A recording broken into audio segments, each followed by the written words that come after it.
Guess what? It snowed. We actually got just a little bit of snow Friday and it all disappeared. It snowed for like an hour.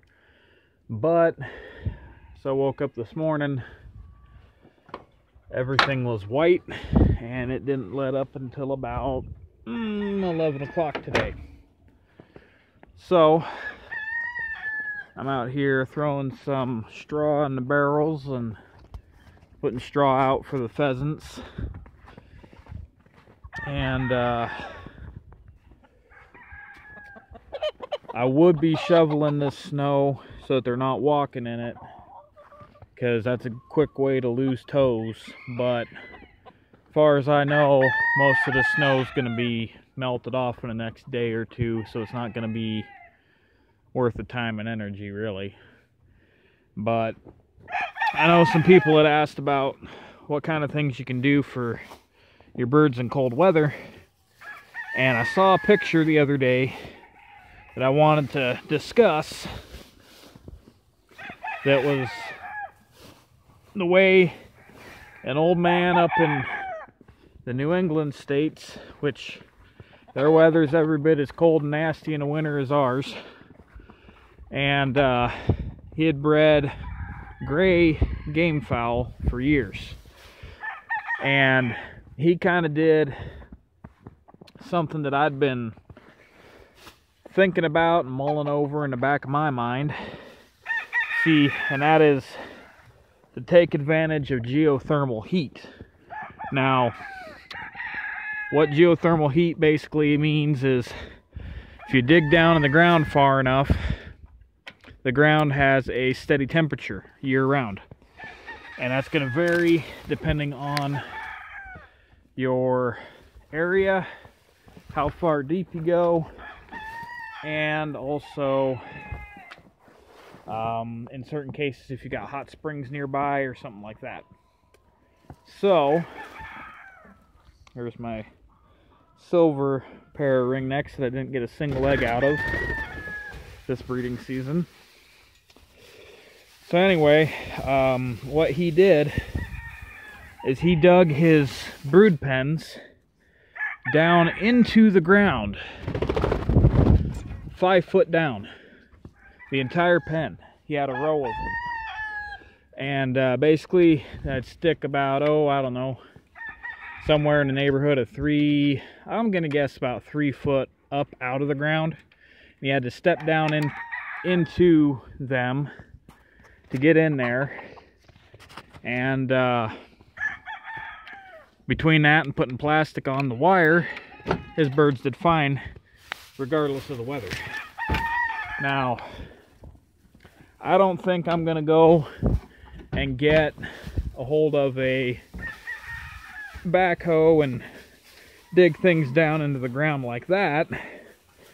The ground's just too wet here, and if I'm not using treated lumber, I could see it just deteriorating in no time flat, not being worth it. The other thing with that is I would think that it would be problematic for having things like vermin tunneling in. Some young stags that I bought earlier this year that are coming along. So what I'm probably going to do, or what I'd like to do on my larger winter barns, is I would like to use basically what they call drain tile around here. And it's corrugated rubber or plastic hose about 6 inches in diameter. You can get it in different diameters. And bury it down into the ground.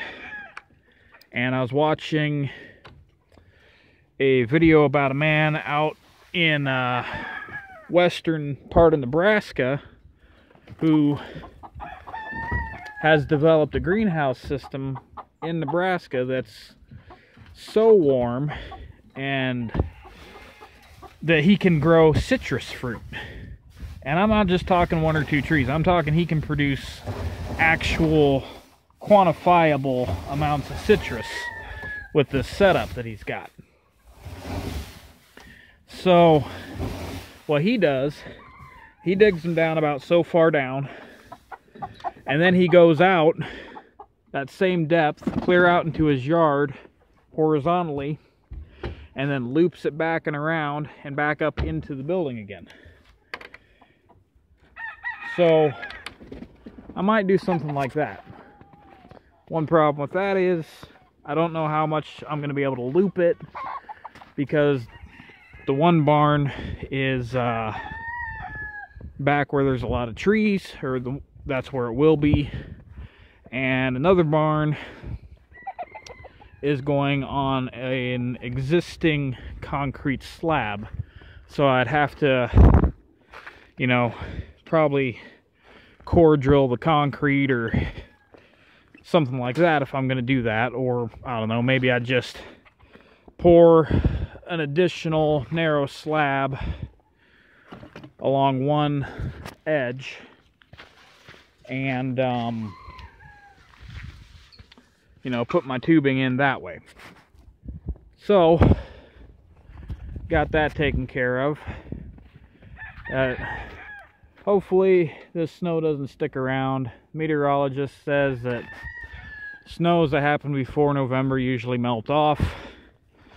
So hopefully it warms back up a little bit, because I know some of you are wanting to buy some birds, and the post office won't ship birds once it hits a certain temperature, and I don't like shipping them once it starts snowing like this either, because, you know, sometimes the post office does lose birds in the mail, and the last thing you want is for that bird to be sitting on a mail truck or an airport runway somewhere and have a blizzard hit and it's just stuck there, you know. So hope your birds are doing good, stay warm, and we'll see you later.